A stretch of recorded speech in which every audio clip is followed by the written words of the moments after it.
Hello అండి, welcome to my channel. నేను సుష్మా. ఈ వీడియోలో మనం షవర్ హెడ్ ఉంటుంది కదండి, దానిని ఈజీగా ఎలా క్లీన్ చేసుకోవచ్చు అనేది చూద్దామండి. మీరు మా ఛానల్ని మొదటిసారి కనుక చూస్తున్నట్లయితే తప్పకుండా సబ్స్క్రైబ్ చేసుకోండి. ముందుగా మనం ఒక బౌల్ తీసుకొని దాంట్లో ఒక పెద్ద గ్లాస్ అంతా వాటర్ తీసుకున్నానండి, అంటే ఆ షవర్ హెడ్ మునిగేంత వరకు. తర్వాత ఒక చిన్న టీ గ్లాస్ అంతా ఇక్కడ వైట్ వెనిగర్ తీసుకుంటున్నానండి. తీసుకున్న తర్వాత దాంట్లోనే మనం డిష్ వాష్ జెల్ వేసానండి.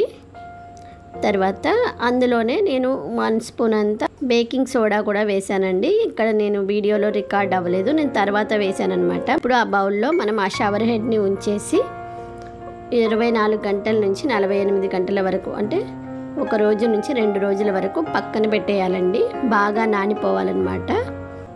షవర్ని బయటికి తీస్తున్నానండి. నెక్స్ట్ చూడండి, చాలా వరకు క్లీన్ అయిపోయిందండి. నానడంతో చాలా వరకు క్లీన్ అయిపోతుంది.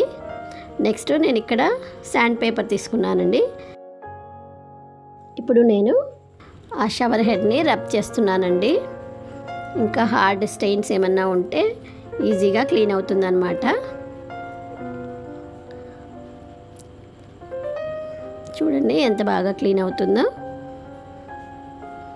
మీకు ఈ వీడియో కనుక నచ్చినట్లయితే తప్పకుండా లైక్ చేయండి, అలాగే షేర్ చేయండి. మీరు మా ఛానల్ని మొదటిసారి కనుక చూస్తున్నట్లయితే తప్పకుండా సబ్స్క్రైబ్ చేసుకోండి. హెడ్ లోపల చిన్న వాషర్ ఉంటుందండి ప్లాస్టిక్ది, అది తీసి పక్కన పెట్టుకోవాలన్నమాట. చూడండి, ఇక్కడ నేను వాటర్తో క్లీన్ చేసేసాను.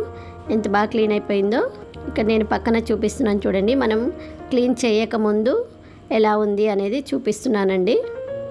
చూడండి, దాదాపు 90 నుంచి 95% క్లీన్ అయిపోతుంది అనమాట.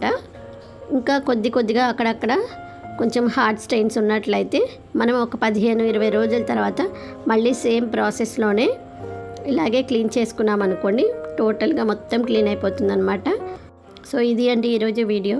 Thank you for watching.